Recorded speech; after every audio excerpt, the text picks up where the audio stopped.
नमस्कार, मी अविरत आणि आज मी तुमच्या समोर घेऊन आलेलो आहे हा ग्रंथ. हा छत्रपती संभाजी महाराजांनी लिहिलेला नायिका भेद, सात शतक आणि नखशिखा ह्याचा एकत्रित ग्रंथ आहे. आणि ह्या ग्रंथामध्ये मला सर्वात जास्त आवडलेली गोष्ट म्हणजे संभाजी महाराजांनी केलेली भवानी मातेची स्तुती. तर तीच तुम्हाला मी आज तुमच्यासमोर आज मी सादर करणार आहे. तर ती अशी आहे: भवानी स्तुती. स्फटिकरचित पीठे श्यामलांगी भवानी अरुणचरण कांती भासयंती स्वरूपम नखमणि गुणयुक्ता अंगुली भासयंतीं विजित सीत गुरुब्धि नृपुरे गुल्फयुग्मम पद्मरागारुणश्री श्री कशीरं पुष्पेन शोभितां ऋतशितां तेजस्कं मुक्ता चंद्रोपशोभितां अतीव सुकुमारांगी प्रोल्हस चूर्ण स्वर्ण कुंडलां भ्रुवली भंगी सौंदर्य जितकाम शरासनां मदिरा मद संघूर्ण मदिराक्षी मदालसां निर्मला दर्श संदर्श कपोल फकप्रभां विलतभा लती लका मुक्ता गुण समन्वितां विभासत रत्न संयुक्तां कर्णभूषण शोभितां नानालंकारा संयुक्तां नासान्य स्त मयूरिकां पूर्णेन्यू हृदवदनां प्रवाल तुलिताधरां सुवर्तुलस्तन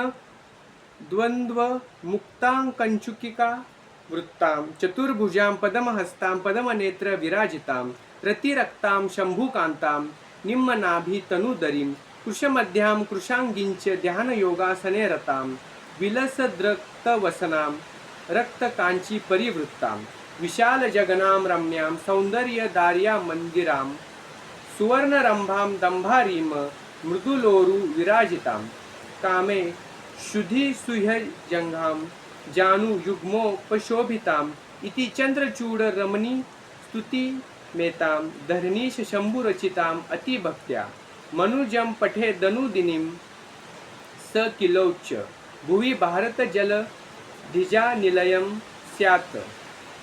तर त्याचा अर्थ असा आहे की अशा तऱ्हेने चंद्राच्या केशकलाप बंध असलेल्या भगवान श्री शंकराची पत्नी रमणीय भवानी देवींची स्तुती प्रशस्ती असलेले हे 1 ते 11 श्लोक अत्यंत भक्तियुक्त अंतकरणाने रचले आहे. प्रतिदिवशी दिवसेंदिवस मानवांनी ते खरोखर उच्चारावाने मोठ्याने वाचावे. तशाने पृथ्वी तलावरील भारतभूमीच्या सागरांवरील उपजलेल्या पवन देवतेप्रमाणे त्याचे व्यक्तिमत्व होईल. स्वतः कविरत्न शंभूराजे यांचे व्यक्तिमत्व समुद्र निर्मित मेघ वाहणाऱ्या वाऱ्याप्रमाणेच होते. तर हे होते संभाजी महाराजांनी केलेली भवानी मातेची स्तुती. आणि जर तुम्हाला हा व्हिडिओ आवडला असेल तर लाईक करा, सबस्क्राईब करा आणि शेअर करा. धन्यवाद.